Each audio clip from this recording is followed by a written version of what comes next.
As part of our path to achieve liberation, I want to talk about the authentic self.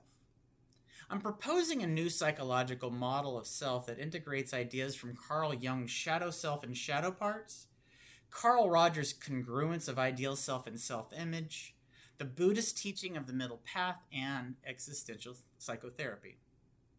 Imagine there are three parts that make up the self: the optimal self, the shadow self, and the authentic self. To achieve liberation, our goal is to create the conditions for our authentic self to emerge. The optimal self is an aspirational identity and contains idealized values, purpose, and meaning in life. These aspirations guide growth but create distress when we believe we must fully achieve them as our identity, or we transform them into conditions of worth. We form the optimal self through internalized messages, relationships, culture, experience, and meaning systems. We bury that which is not optimal in the shadow self. Disowned aspects of experience and identity make up the shadow self. We hide the shadow self in conscious and unconscious processes. These parts can be positive and helpful attributes or harmful and negative.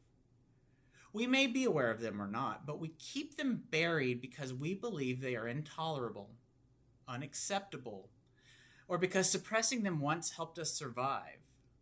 However, the more we keep these shadow parts out of view, the more they influence and control our thoughts and actions through projection, compulsions, emotional triggers, avoidance patterns, defenses, repetition, and shame cycles, often against our perceived will.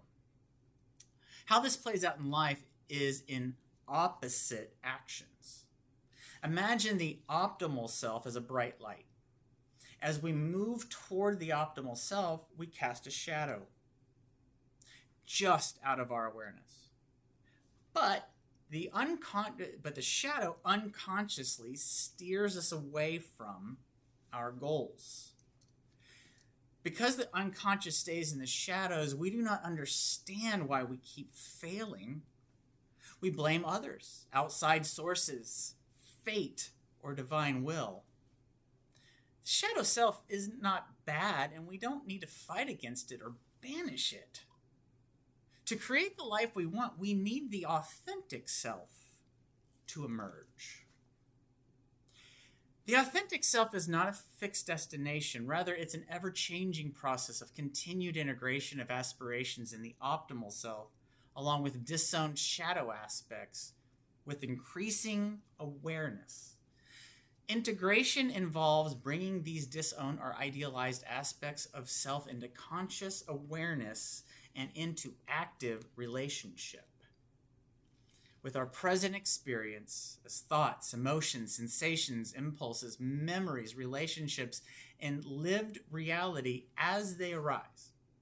The authentic self is not an aspirational new version of the optimal self. Rather, it is a process of intentional relationship with the fluid nature of our identity. Authenticity emerges through the ongoing conscious engagement with these two tensions, along with the responsibility and accountability for our choices. Integration allows shadow material to become consciously related to and responsibly expressed rather than automatically enacted. To identify shadow parts, begin by noticing when you feel yourself moving in the opposite direction of where you want to go. Notice patterns in your decisions that seem to sabotage your ability to create what you want, or when you act out of insecurity. So, common existential themes. You do not want to be lonely. You desire connection and make decisions to isolate yourself. You're afraid of death or injury. You desire life and make risky decisions that could lead to serious injury or death.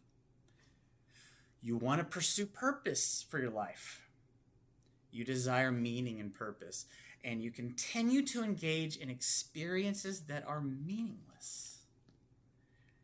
You're afraid of too much constriction and being stuck. So you desire freedom and you bind yourself to restrictive ideologies or addictions.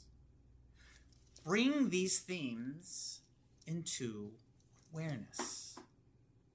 Notice they exist without judgment.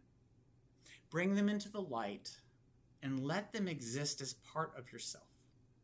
When you create the right conditions, one of compassion and empathy, the authentic self naturally emerges. Think of balance. The authentic self resides in the middle path, not in either extreme of optimal self or shadow self. The middle path is a way to live in the tension of the opposite extremes.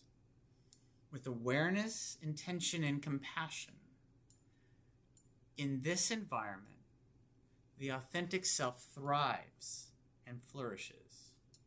I'm going to talk more about the authentic self and real-life examples in another video. For now, thanks for watching, and I hope you have a great day.